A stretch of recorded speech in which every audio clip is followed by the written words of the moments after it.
All right. Hello, everyone. Welcome. Happy Friday, Friday the 13th in 2020. I don't know about you guys. This has been quite the year. Great to see all of your great faces. We have just to make sure, give it a moment just so we get everyone in here. Great. Well, thank you for joining today. As I know many of you, but just in case you do not know me, I am Dawn Koepke. I am with Koepke and Associates. We are a government relations lobbying firm based in the Sacramento area. And we have been pleased to represent CCAE as well as your sister organization, CAEAA, the Adult Education Administrators Association, for many years, working on legislative budget advocacy issues in Sacramento. So really pleased to be joining you today. This remote platform certainly provides some great opportunities to connect with you all. And so this is just really great. So happy to be with you this afternoon. It's raining and certainly very cold here in the Sacramento area. So unlike Micah indicating down where you guys are, it's beautiful. We're definitely full swing, winter approach here in Sacramento. So with that, I just again want to thank you for joining me this afternoon.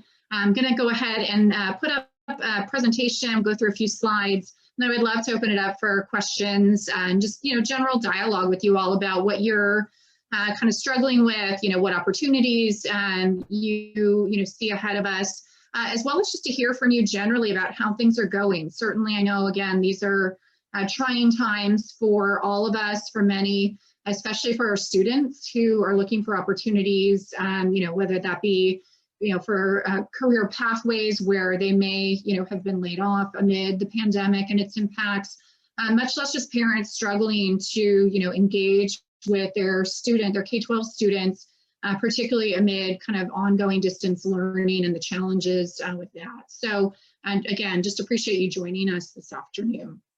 So I'm going to go ahead and put up some slides here, so bear with me one second. All right. So this picture may look familiar to you all. When we were able to be together in person, really had a successful legislative day at the Capitol a couple of years ago. Really just, great opportunity to see many of you, and hopefully we'll get back there here soon. That said, unfortunately, it does look like we are going to take a virtual approach to Legislative Day again this next year, particularly amid some dynamics that we'll chat about here momentarily as well. But one of my favorite events at the Capitol in recent years, for sure. So let's jump in terms of talking just about a recap of the dynamics this year that we faced. I mean, certainly COVID and the associated impacts of that played a big part in kind of the craziness that was this year. We saw a shelter-in-place order instituted statewide on March 19th, which kind of threw, as you can appreciate, the legislative session into quite a bit of turmoil, really kind of resulted in a lot of uncertainty in the Capitol. Additionally, there were a number of concerns about the legislature being in close proximity with staff in the Capitol. And so ultimately the legislature ended up actually adjourning for about 2 months, leaving the Capitol entirely with just a very skeleton staff, everyone working remotely thereafter, while they tried to figure out how they were going to approach, kind of the pandemic and still yet figuring out how to legislate. And so, really came at a very critical time. Many of you are very familiar with that period of time. That kind of springtime is really kind of the heat of budget season, much less legislative policymaking.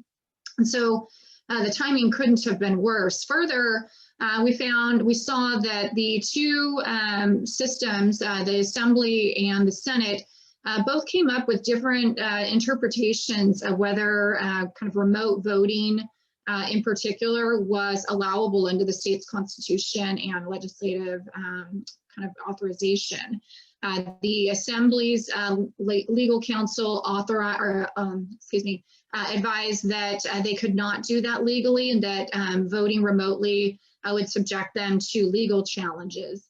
So they opted to not proceed with a voting remotely approach. The Senate, however, their legal counsel indicated that they thought it would be workable and legally authorized for them to do remote voting under certain kind of very strict parameters. Nevertheless, given the fact that the two houses did not agree on that particular issue, they ultimately kind of decided that no remote voting was warranted going forward. And certainly, given all the challenges of COVID and its impacts on the session, I just decided they wanted to insulate themselves from potential litigation at all costs.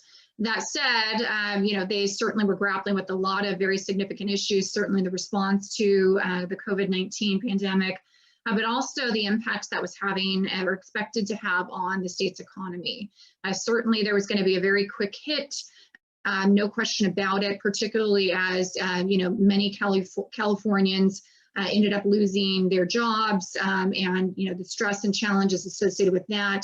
And the challenges with the Employment Development Department and their processing of kind of unemployment claims, all of that really kind of hit a fever pitch with the legislature kind of putting forward a budget that was really just kind of a placeholder budget while they waited to see what their true impact of the pandemic would be on the state budgets. You'll recall they are required to pass a state budget that was balanced by June 15th. But that wasn't going to potentially accurately account for where things were economically given the pandemic. So they did decide to kind of, essentially do a revisit later in the summer, and that's not typical, let's just say. But, amid that, they did ultimately came back into session, on May 4th, began to resume those budget hearings. However, public access and in-person was anticipated that it would be very limited, and indeed we persisted in that regard throughout the end of session. So much of the work that we did was all via Zoom platforms, conference calls, what have you, meeting with legislators, staff, budget staff, Department of Finance, et cetera, all remotely, as well as participating in budget hearings, et cetera, remotely as well. I mean, all in all, I think, folks learned a lot of different lessons, certainly that we're going to have to probably take into this next year. But, it is what it is. And I think generally speaking, made it work this year. Additionally, headed into that budget season, particularly at the May revise point, they really, as I mentioned, really focused on kind of workload budget, a balanced budget that really would just kind of meet the requirements associated with the June 15th deadline, and really just anticipating that they would have to make some pretty tough decisions thereafter. We as part of our advocacy, jointly CCAE and CAEAA, were really very concerned about kind of the budget, what that foretold for impacts to us. Fortunately, we were able to largely stave off significant cuts. That said, really preparing for a worst case scenario, revising the priorities we put forward, and also, even though we were really pushing for and feel very strongly that we remain on strong ground with regard to the need for a more sufficient increased level of funding for adult education, as well as maintaining COLA each year, really COLA being taken off the table was probably one of, kind of the biggest hits this year as part of the budget process. And it wasn't unexpected. I think we could have fared far worse had things been even worse. So all in all, crazy year, but came out generally okay. But looking ahead to 2021, certainly the legislatures in their respective districts post-election, we continue to see kind of the outcomes of those elections. There are still a few races statewide, legislative races in the Senate in particular, that do remain too close to call. But generally speaking, Democrats will absolutely maintain well over a majority in both houses, with the Senate potentially poised to pick up 4 seats from Republicans that would go to the Democrats. 2 of those, however, do remain close races at this time, so more to come on that. Additionally, as part of kind of moving forward into the new session, they will reconvene on December 7th for swearing in those new members as well as those returning to office, and they'll hold an organizational session as they normally do. That said, interestingly enough, that's always done in the Capitol, but amid increasing COVID caseloads, as well as just ongoing concerns about exposure, the Capitol is not prepared for a very large number of people, even amid those members of the legislature, even if, in session, if session was just confined just to members, it's not their session, and their houses, their floors are not big enough to accommodate the 6-foot distancing with members sharing desks on the floor. So they are looking at different options about where to hold those organizations swearing-in sessions. We have heard, for those of you familiar with the Sacramento area, that they may actually hold the assembly swearing-in actually at Sacramento State University, which is not far from the Capitol. There's also discussion about the Senate possibly even doing their swearing-in and organizational session at Cal Expo, which is kind of the fairgrounds here, generally speaking, in Sacramento area. So very interesting times ongoing. They'll fully return, in theory, to session January 2021. So after that organizational session on the 7th, they'll return to their districts where they'll, continue to do kind of various, activities at the local level as appropriate, and getting ready to introduce legislation starting in January to move forward. That said, we do anticipate it'll be an ongoing, largely virtual approach to 2021, at least at the outset. The question is for how long? First quarter, second quarter, third quarter, will we be back in person inside the Capitol as advocates for our clients with the legislature at all is the open question. Generally speaking, members are absolutely in agreement that we won't be back in the Capitol in person as your advocates, definitely not in the first quarter, and it's looking more and more like even the second quarter may be in jeopardy, which again will mean a lot of different things, a very similar approach to this year in that legislators will have to reconsider how many policy bills they introduce. Additionally, that will have an effect in terms of kind of budget priorities and the bandwidth to be able to have hearings and robustly consider all of those issues. So it'll be very interesting. Ultimately, the other dates still remain the same. June 15th will be the budget deadline, and then legislature this next year will adjourn in mid-September. So kind of a long lead time going into this next session. So in terms of the work that we've been doing, our efforts are already well underway for 2021. We have been working as part of kind of a joint leadership group between the two organizations, revising our 2020 priorities with a key focus on protecting K-12 based adult education above all else. So certainly focused on ed code cleanup. Many of you have heard us talk about this. We've actually been working on this for the last couple of years. The K-12 adult education and adult school statutes have not actually ever been fully updated to align with the adult education system that we have today. Many of those code sections still refer back to funding per ADA, as well as a number of other aspects that are no longer relevant to the way adult education operates in the K-12 system.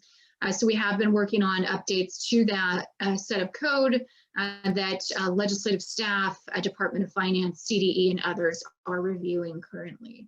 Additionally, we're proposing a host of different refinements to the California Adult Education Program, some of which are more controversial, at least from a community college perspective, specifically related to carryover, issue between effectiveness and ineffectiveness, and providing kind of tools to you all at the local level to try to help better characterize what that means, particularly given funding decisions and the ability to adjust funding levels that are primarily based in whether a member is effective or not, and whether their funding could be adjusted based on that effectiveness or otherwise. Additionally, talking more about providing more kind of meat and teeth on funding transparency, given the very limited resources in the adult education program, and the fact that this funding is the only, or virtually the only funding that you all in the K-12 adult education system have, it is that much more important to be very transparent about what other sources of funding some of our partners may have access to that you do not, and what that may mean in terms of prioritizing the funding that is accessible through your consortia.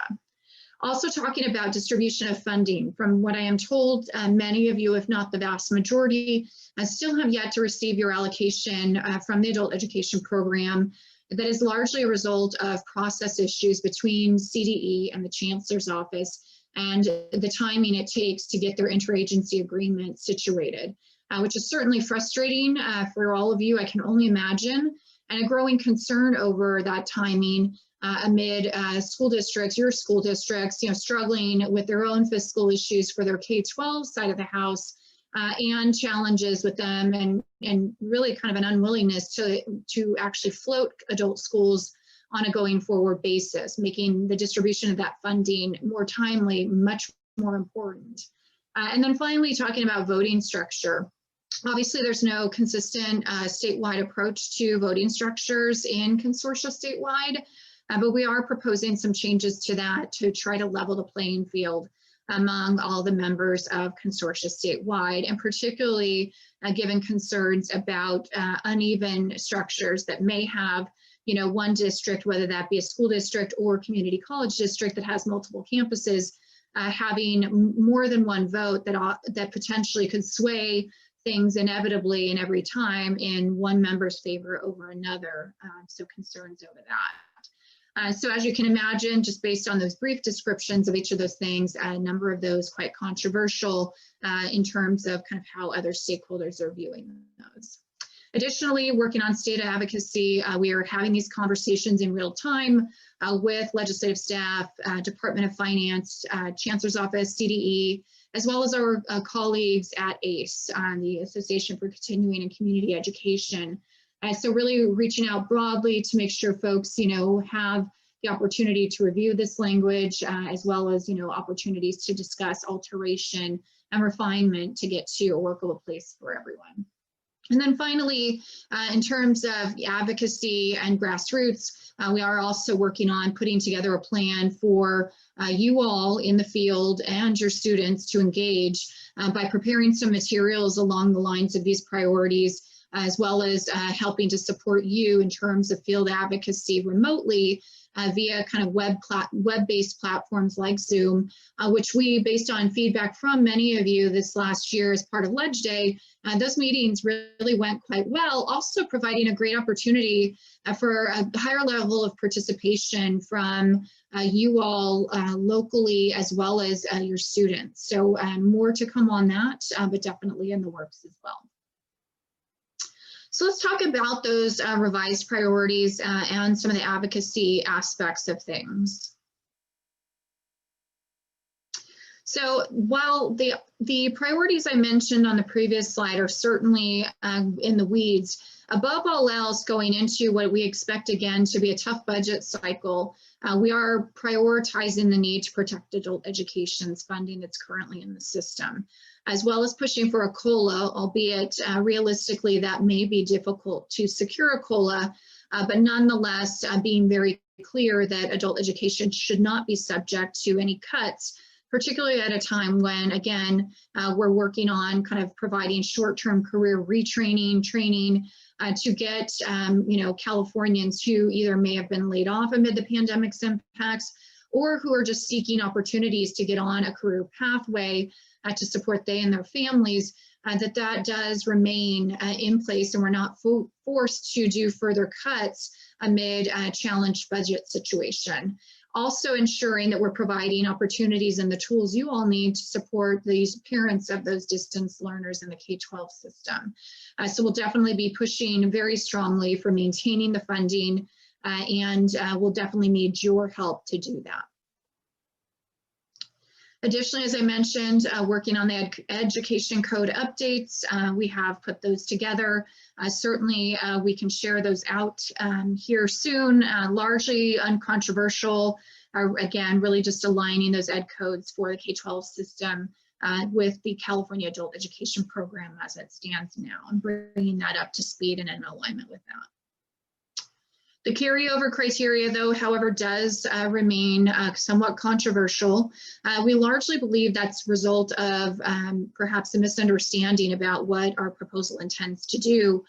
but ultimately is really just intended to provide consortia the tools to assess the carryover that members of any particular consortium may have, but also give some grace to that and allowing them to ensure that they're putting together a plan to spend those dollars down.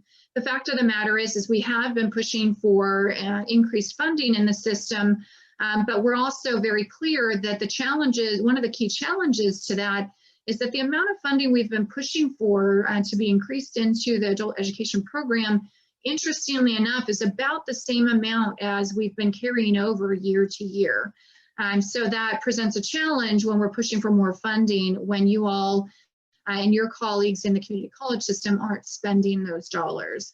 And while we do appreciate that there are absolutely good reasons for carryover, whether that's because the funding didn't come in until January, February, and you're running up against districts' expenditure deadlines or hiring deadlines, certainly understandable. Similarly, we know some adult schools have a need for additional classrooms and space and have been saving up to either build a building to accommodate growth in class sizes, what have you. Ultimately, those are all acceptable, rationale for having carryover. Part of the issue, though, is that we are seeing and understand that there are a number of places in the state where there isn't a plan for expending those dollars. And so really this is intended to really get to a place where if those dollars don't have an expenditure plan and are above 15%, there needs to be a plan to move those forward for the benefit of the students that we're serving, particularly amid a great deal of students and needs out there that are not being addressed. So more to come on this. We do anticipate there will be some revisions as part of the negotiations we are undergoing currently, but more to come. I think even though our community college partners in the Chancellor's office have indicated concerns with our proposal, there is an acknowledgement by them as well as legislative budget staff that we definitely at minimum in this regard need to address some accountability measurements and other criteria to kind of help better provide kind of assurances that these resources are being spent wisely and on the students that need them. In terms of funding distribution and timing, we have proposed that CDE be given the allocation for K-12 adult schools. We do believe that that would be the cleanest way to do this on an ongoing basis, as historically CDE has provided you all your funding. But at the end of the day, that may also be kind of a point of discussion and negotiation in terms of exactly how this is undertaken. It does appear at this stage that generally speaking, finance is more interested in trying to get to a more workable, expedited, and streamlined interagency agreement process. But again, those discussions are ongoing. And then finally, talking about, on a grassroots level, some, key pointers and parameters for grassroots and local engagement. You guys have all probably participated in our Legislative Day webinars over the last few years where we, try to give you the tools you need to have successful meetings. And I think it's never been more important to familiarize yourselves with some of those guidelines and recommendations, particularly as we prepare to launch again into grassroots advocacy, which I would note will not be waiting until kind of the spring when we typically have Ledge Day to do that. Given some of these controversial items that I've mentioned, we are definitely going to need the field to engage far more quickly, potentially even as early as next month, to start preparing and setting the stage for what will be potentially some very difficult budget discussions, as well as addressing some of those other key priorities. So in terms of, when you approach these legislative meetings, above all else, they always need to be with, a lens towards educating legislative staff and legislators. We never want to take for granted that they know who an adult school is and who we serve. So always being quick to, provide that information right at the outset. It also, could be helpful, as part of kind of your ongoing advocacy and relationship building, in that, hopefully over time, you've built a relationship with these members who can serve up to 12 years in the legislature, that you may not need to ultimately remind them about who you are and who you serve each year. But at least going into it initially, and particularly with staff, we never want to discount that they may not be right up to speed, or that it may be front of mind right at the outset. But also, again, in addition just to that kind of high level education, also just talking about, as you always do, the value that you all in adult education provide to your students, families, communities, and just California as a whole. Also talking about some of the activities and progress as it relates to your consortia work as well. And so as part of your relationship building too, one of the things that we do really push and urge for you to do is keep us posted when you are speaking with your legislators and their staff, so that we can be mindful that you are doing so, for one, but also we can kind of help tie the conversations that we're having at the state level to those meetings you've had recently and those discussion items at the local level. We are also building a list of key contacts for these legislators, such that, Pam Garamoni, I see you're up on my screen right now as part of my visual. So if Pam has a great relationship with Brian Mainshine, and they went to high school together, and they've been friends for 20 years, and they regularly get together for coffee, it's helpful for me to know that, because when I go in to talk to Assemblymember Mainshine, I can say, hey, work with Pam all the time, she's wonderful, by the way, I represent her in the association she works with, and really just think that you should check in with Pam on this. And so I can make that very personal local connection is really helpful.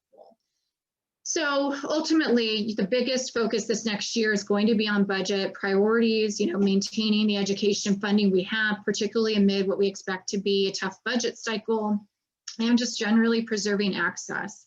And that help, it has to come from the local level as well as the state level. So when you are looking at setting up remote legislative meetings, virtual meetings, again, you want to make sure that you're identifying the participants and coordinating those logistics among the adult schools. And some of those meetings, potentially, a legislator could cover multiple districts and multiple adult schools. Feel free to invite your colleagues from other adult schools that are represented by that member. It's certainly kind of show of force, strength in numbers approach is always welcome. And you can certainly look up to see if you're not already familiar, although I hope and pray that each of you are familiar with your local representatives, but certainly you can look that up at that particular link.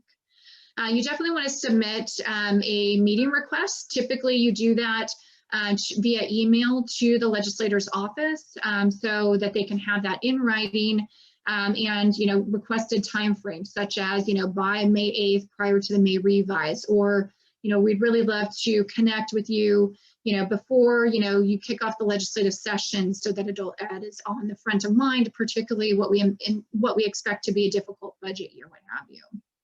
Also talk about who's going to join and get your logistics all ready. And I'm just presuming, you guys are pros at this. You've been doing this for a while now, but also I know you've all become, whether you wanted to be or not, probably experts in Zoom and these virtual platforms. So the logistics game, just make sure your legislator and their staff do as well.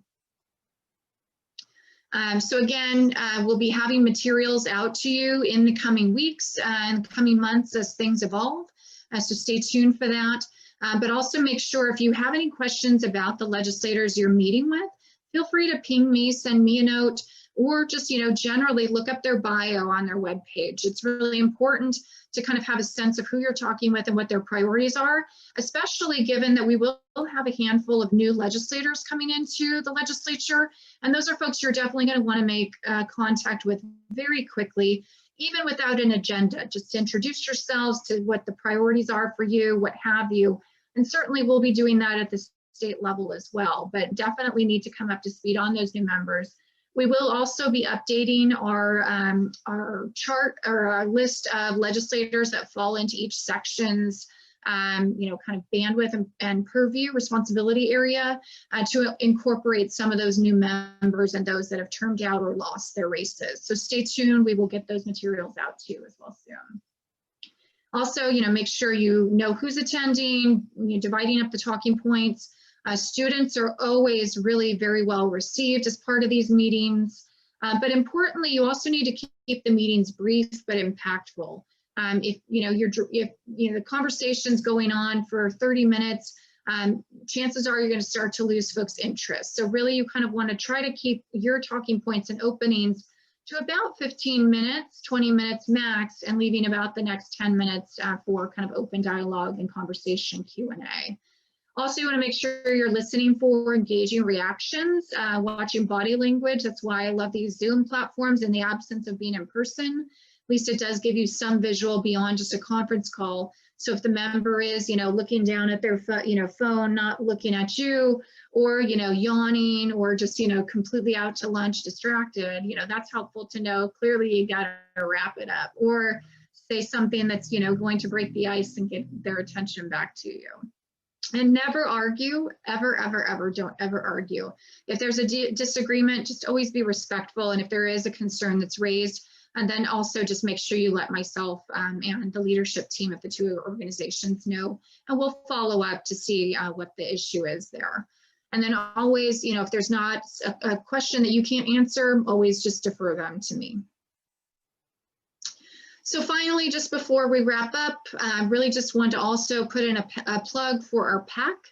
Many of you may recall this year we started up a political action committee between the two organizations to raise funding to support key candidates that are running for office that really support the values of K-12 adult education and are generally just, kind of willing to learn more and to engage with you all. Really, it's a new tool for us in adult education, really intending to kind of help with relationship building. It is separate and apart from policy and budget making and decisions and conversations, but again, just another tool in the toolbox. I will also say we have raised a good amount of funding, and I apologize, I didn't think to ask where we're at with that level of funding, but we are hoping to continue to increase our support within that PAC, and ultimately do plan to start working on setting up meetings and attending events in the new year for some of those key legislators that have been true champions for adult education. And as part of that, we do also envision at times reaching out to some of you at the local level where we may have a legislator we think is a champion that we would like to support, but wanting to tie that connection not only for the state level in the advocacy and support relationship building we do at the state level, but also at the local level, such that, if, for example, we decide, we want to support Brian Mainshine, Assemblymember Mainshine, Pam's best friend, then we're going to call up Pam and say, hey, Pam, we have, $200 for Assemblyman Mainshine as part of a PAC contribution. Pam, I'd love for you to join me in a Zoom with the Assemblyman. And you know what? Pam, is there anybody you'd like to, bring with you? Perhaps, let's bring Kathleen, Porter, the CCAE president and Pam's colleague on board with that. And then, perhaps it's a great idea to bring the Poway Unified Superintendent just to participate in, Poway's adult education program, as well as get some, brownie points with the superintendent for bringing him into something like that that has value beyond just the adult education focus we have, but also supporting their K-12 district. So definitely really encourage you guys, no donations too small, $1 a month, $5, if you're really feeling generous and want to throw in 10 grand, that'd be great too. So we're just going to take whatever you give us, but keep in mind, we do hope to reach out to many of you in those districts that we do support these members and have you join us in some of those events, particularly for as long as they remain virtual. It's a great opportunity to have you participate as well. So with that, I am going to stop there and I'd be happy to take some questions from folks. We can give people the ability to unmute themselves and ask questions. That might be just the easiest way to do it. So I'm gonna let everybody, I'm gonna allow everybody to unmute themselves, but you better behave or I will take this away, okay? So if you have a question, go ahead. Hi, I'm Robert Farrell from Sweetwater Union High School District, teach at Montgomery Adult School. I teach HiSET GED. You mentioned including superintendents in the meetings with our legislators. Sometimes superintendents kind of see, well, I'm sure everyone knows this, adult ed is the redheaded stepchild, and they do not see adult ed as a priority. how would we help change that mindset? Absolutely, it's a great question. So we are definitely pursuing efforts to try to do more education outreach among superintendents. So we do have actually a number of superintendents that are actually members of the Adult Education Administrators Association's CAEAA, that's our sister organization that we work closely with as well. So we are working with a few of those to try to get kind of more support information out about that. As far as my reference about attending these PAC Political Action Committee events, that would definitely not just be an automatic. We would work with you all, or those that we would be setting up those meetings with, those specific members. We would work with you all at the local level to make sure that that makes sense for you all, because we know not all school district and adult school relationship is such that that may be, you know, viable or kind of the best approach. But I'm just merely using that as an example to say that there could be value for, you know, a dynamic where, you know, Dawn Koepke, you know, adult school administrator or teacher is, you know, has concerns because, you know, Jason Hodge, you know, the superintendent of, you know, my district, you know, may have concerns or just not prioritize. But this is, you know, inviting them to this event that is, you know, adult education funding, supporting a legislative candidate, could be actually kind of a benefit to that superintendent, seeing that maybe the adult school is kind of more savvy politically, you know, kind of something that I should hitch my bandwagon to, because clearly they have the ear of these legislators and are doing good things such that, you know, they're even doing PAC contributions for relationship building. So that's the thought, but we would never, you know, go out and around our adult school team at the local level without kind of making sure that that makes sense for them and is appropriate given those local dynamics. But that's just a thought. It also could be, you know, maybe in some cases, I know like in LA Unified, there's a board member, a school board member there that's incredibly supportive of adult education. So maybe one of those things where, you know, we are doing an event with a LA-based member in the LAUSD district area, and we say, okay, you know, Sonia Ramirez and, you know, the DACE team, you know, let's invite your school board member to participate with this legislative meeting too, because they are so supportive, and that school board member happens to be a former legislator herself, right? So we're just going to kind of look at different opportunities to create value, but also to bring in some folks that, you know, could help add value mutually to us and kind of our political prowess, but also provide mutual benefit to get buy-in from the district, boards, what have you. Hopefully that makes sense, Robert. But again, always with, you know, in communication with the local, our local folks in the adult school to make sure, you know, what makes sense and what would be kind of most helpful. So never without you. Other questions? Hi, Dawn. This is Pauline Guo from ABC Adult School. Sure. Tied together with the superintendent, do we have any action plans that we are able to work closely with California School Board Association? Mm-hmm.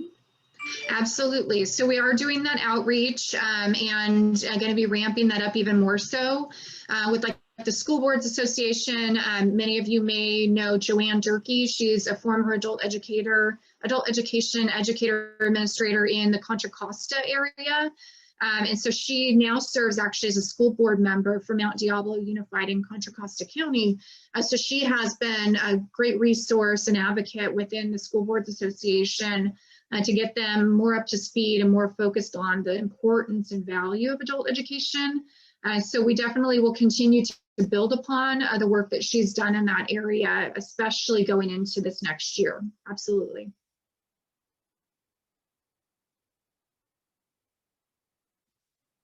Other questions, comments?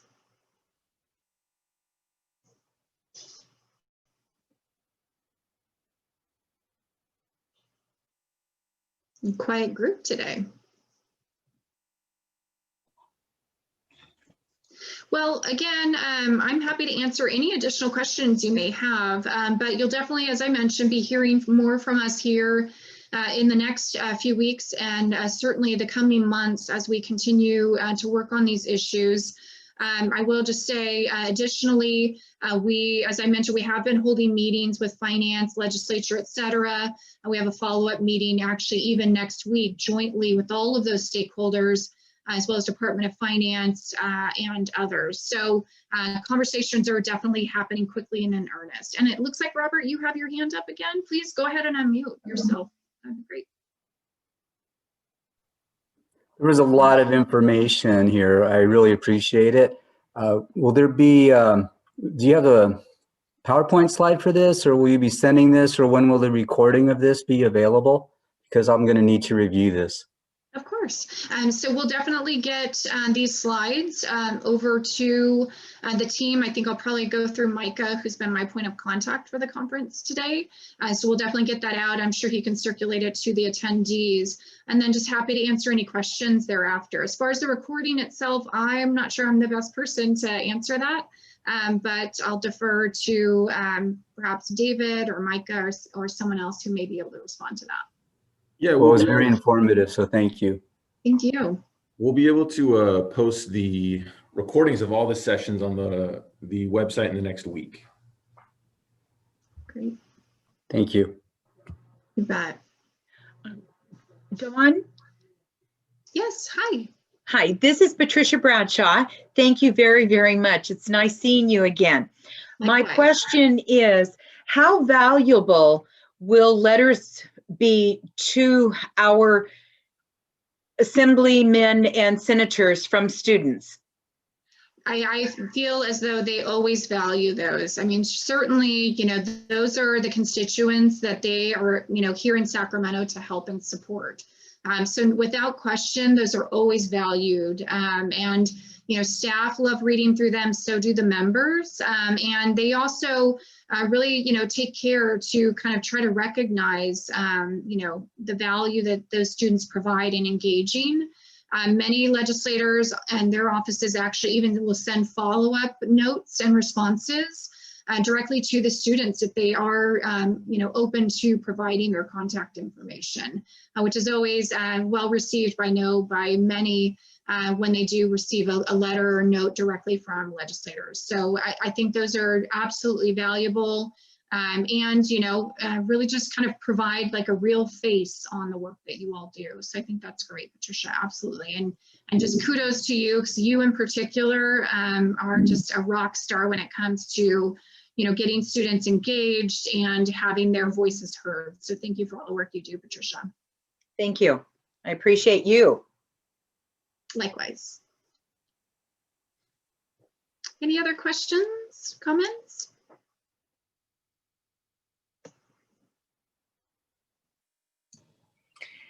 Dawn, I just have one comment. Just wanted to remind everyone that they should get their fact sheets or their consortium fact sheets, which might look a little bit better than their school fact sheets right now, out to you.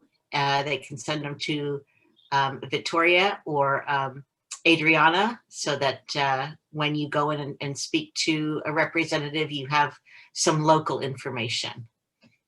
Thank you for that, Pam. Great point, and something I missed. So thank you for batting cleanup there. Appreciate that.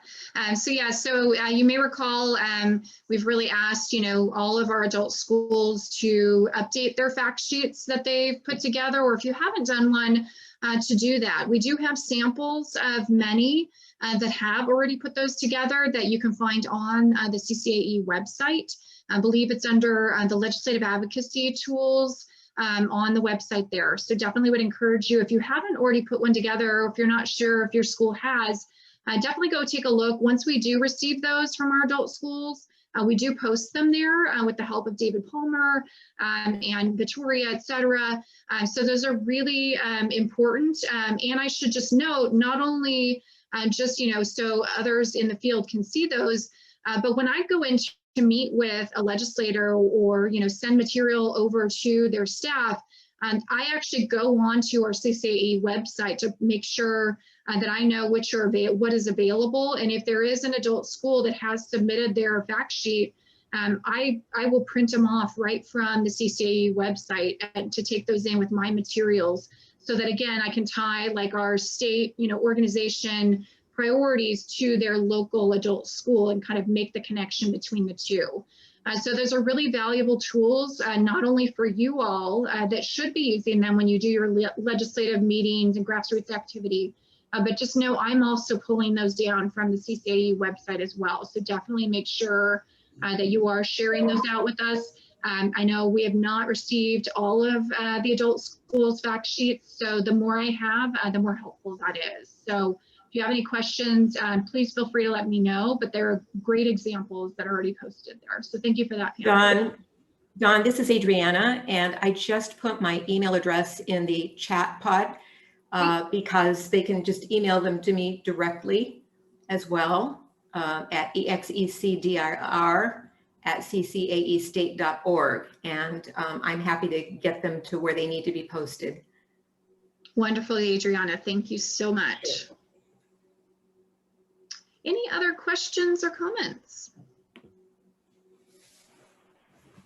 Well, thank you all for spending your Friday afternoon with me. Really appreciate it. I hope you all are well, staying healthy, particularly amid these, ongoing and challenging times. If you have any questions or need anything, certainly you can always reach out to myself, Adriana, Victoria, Kathleen, always at your service. Happy to be a resource to you. And we'll keep you posted here in the short term in terms of next steps and outreach, what have you. Okay. Great. Happy Friday, everyone. Thank you. Thanks, Dawn.